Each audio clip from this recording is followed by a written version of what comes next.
So what's up everybody, this is Peter aka CodingMadeEasy coming to you guys with another YouTube debugging tutorial. And in this tutorial we're going to be covering something very important, and that's called a call stack. Now before I begin, please do not complain about my new theme. When I'm looking at computers all day, it is hard to look at a bright really white background screen, so I've changed it to a darker screen. It's easier on my eyes and they don't get exhausted quite as quickly as they normally do. So this is what I'm probably going to be using from now on.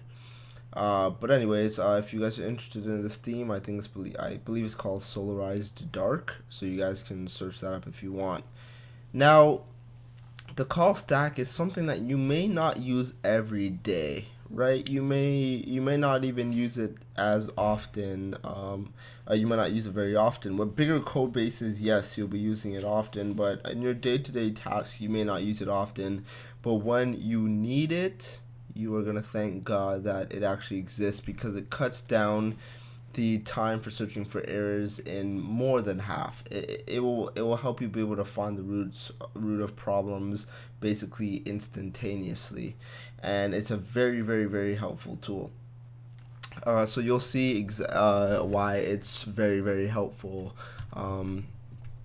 right now. So anyways, we got 5 method calls. They're all the same method calls. They're all the same, but in a program, there might be multiple methods that call the same thing, or call something else, or call a certain class instance or something, right? And we're just gonna run this, and we run this program. Oh, don't tell me it's gonna be stupid. Okay, so sorry about that. So we run this, and as you can see, we get an exception, and it says the given key is not present in the dictionary. And the dictionary is like a map in C++.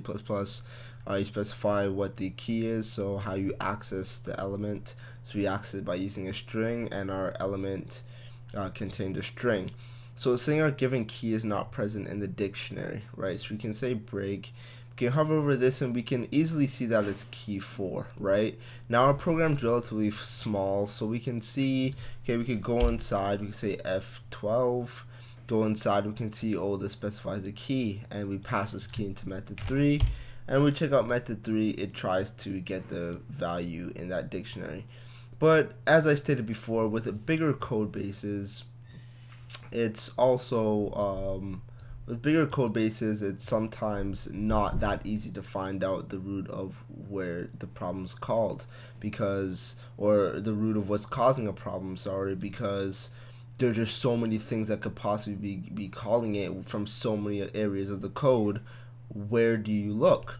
Well, that's easy. We look at what is called the call stack. So let's run this again. So this is what I would typically do in a situation like this. So we got a debugger error. It says that we don't have it. So we could do our typical pre-debugging steps, but if I want to see what is the root of the cause, or the root cause of the problem, what I do is I go down to my little friend here called the call stack.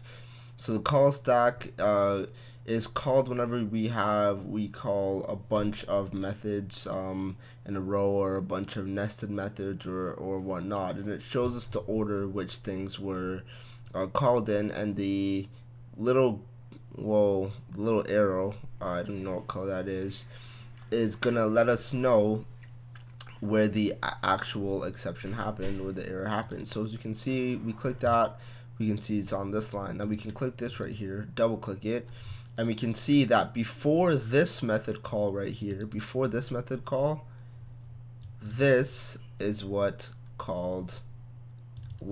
made it go over here. So this is what called this method right here. So we know that. And then we can even go a step further in the stack, and we can say, okay, we can click that, and we can say, okay, this specific call right here is the one that caused the error. So now we know exactly which part of our code actually caused the error, and then we can go through it and see what we did wrong. And when we go through it, we see, oh, we pass in a wrong key ID. So the call stack really allows us to find out which call to that particular method actually calls the method, so it's easier to find out the root of the problem, and therefore once you can narrow it down to one method call rather than like say 50 method calls, then you're on your way to figuring out what the problem is. So anyways, I hope you enjoyed this tutorial. Thanks for watching. Don't forget to comment, rate, and subscribe, and bye for now.